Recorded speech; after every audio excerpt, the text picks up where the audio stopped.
पूर्ण भारतामध्ये रघुवंशी हत्याकांड प्रकरण गाजलेलं आहे.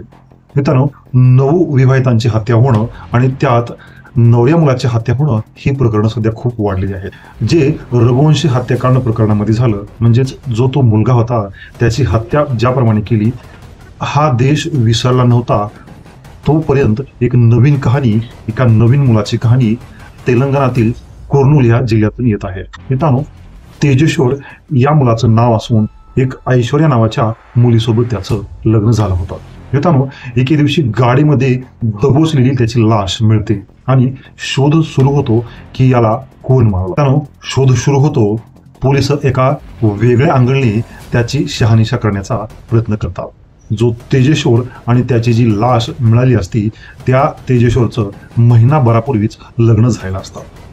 त्या अनुषंगाने त्याचा शोध सुरू होतो आणि शोध सुरू झाल्याच्या नंतर जी नवरी आणि जी मुलगी बायको असते ती कांगावा करण्यास सुरू करते. यामध्ये तिचा काही देखील हात दाखवण्याचा प्रयत्न ती करत असते.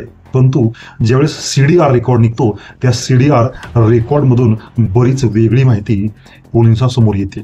त्यामुळे पोलीस त्यांच्या संशयाची सुईकडे वळवतात.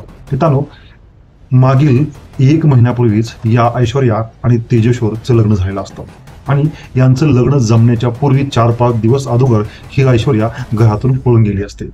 ही गोष्ट सर्व गावामध्ये किंवा सर्व परिसरामध्ये पसरते. तसेच नवऱ्या मुलाकडे देखील ही गोष्ट समजते आणि यावरून लग्न मोडण्यास सुरुवात होते. परंतु ही ऐश्वर्या माझ्या वडिलावरती किंवा माझ्या कुटुंबावरती हुंड्याचं प्रेशर आलं होतं, त्यामुळे मी माझ्या मैत्रिणीकडे गेले होते असे भासून ही लग्न परत जुळवते आणि आठवडाभरातच त्यांचं लग्न होतं आणि लग्न झाल्याच्या नंतर या ऐश्वर्याचे सूर बदलतात.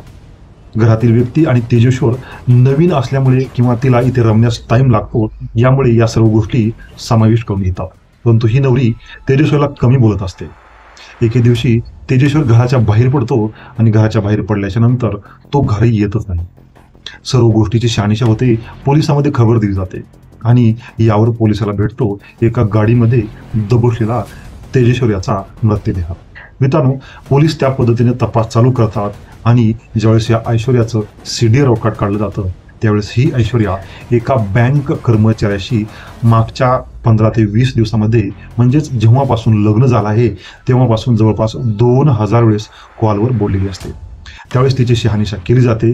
तेव्हा ती आणि तिची आई या दोघींचं या बँक कर्मचाऱ्याशी लफडं असतं. या अनैतिक संबंध असतात आणि या अनैतिक संबंधामधूनच तेजस्वीचा खून केला आहे असं ती मान्य करते. मित्रांनो, सध्या समाजामध्ये जी परिस्थिती चालली आहे किंवा ज्याप्रमाणे नवीन लग्न होऊन मुलांची हत्या होत आहे ही अतिशय चिंतेची बाब आहे.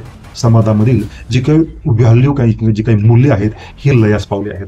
मित्रांनो, अशाच पद्धतीचे व्हिडिओ पाहण्यासाठी माझ्या चॅनलला लाईक करा, सबस्क्राईब करा आणि माझे व्हिडिओ शेअर करा. तसेच बेल आयकॉनला प्रेस करा. धन्यवाद.